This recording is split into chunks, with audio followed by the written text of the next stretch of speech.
रीमा और श्यामला दोनों ही बड़े अच्छे दोस्त थे। दोनों एक ही ऑफिस में काम करते थे। ऑफिस से साथ आना साथ जाना। एक दिन उन दोनों को ऑफिस से घर जाने में बड़ी ही देर हो गई। रात के करीब 11 बज चुके थे। ओफो, आज तो बड़ी ही देर हो गई। हाँ, आज बहुत ही देर हो गई है और कोई रिक्शा भी नहीं नजर आ रहा है। हाँ सर, अगर ऐसे ही ओवर टाइम देते रहेंगे तो मैं कल सर से कहने वाली हूँ कि मैं काम छोड़ दूंगी। जाने दो, अब घर चलते हैं।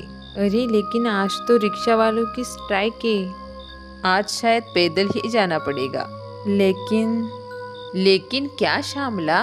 तभी श्यामला डरते हुए कहती है, मैंने सुना है इस रास्ते पर तृतीया चुड़ैल रहती है।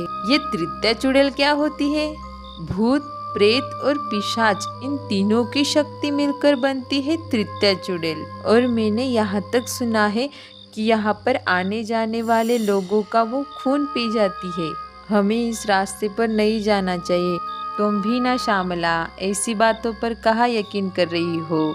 मैं हूँ ना तुम्हारे साथ, मत डरो, चलो मेरे साथ। और वो ऐसा कहकर आगे बढ़ जाती है।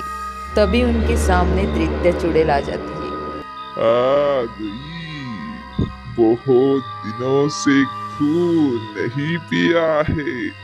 बहुत ही ज्यादा प्यास लगी है। पहले किसका खून पीऊं? और चुड़ैल अचानक से उड़ते उड़ते श्यामला के पास आ जाती है। श्यामला, तुम तो मरोगी। लेकिन तुम मेरे पीछे क्यों पड़ी हो?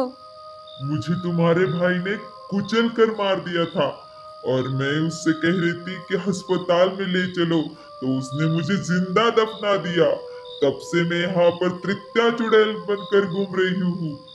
चुड़ैल श्यामला को मारने के लिए आगे बढ़ती है। तभी श्यामला अपने गले से हनुमान जी का लॉकेट निकाल लेती है और कहती है, तुमने तो मेरे भाई को पहले ही मार दिया था, अब क्यों हमें भी मारना चाहती हो? अगर तुमने एक कदम भी आगे बढ़ाया तो मैं हनुमान जी का लॉकेट तुम्हारे ऊपर फेंक दूंगी और तुम भस्म हो जाओगी। श्यामला के ऐसे कहने पर चुड़ैल वहां से चली जाती। थोड़ी दूर जाने पर ही चुड़ैल उन दोनों के सामने आ जाती है। श्यामला लॉकेट निकालकर चुड़ैल के गले में डाल देती है और चुड़ैल भस्म हो जाती है और वो दोनों वहां से चले जाते।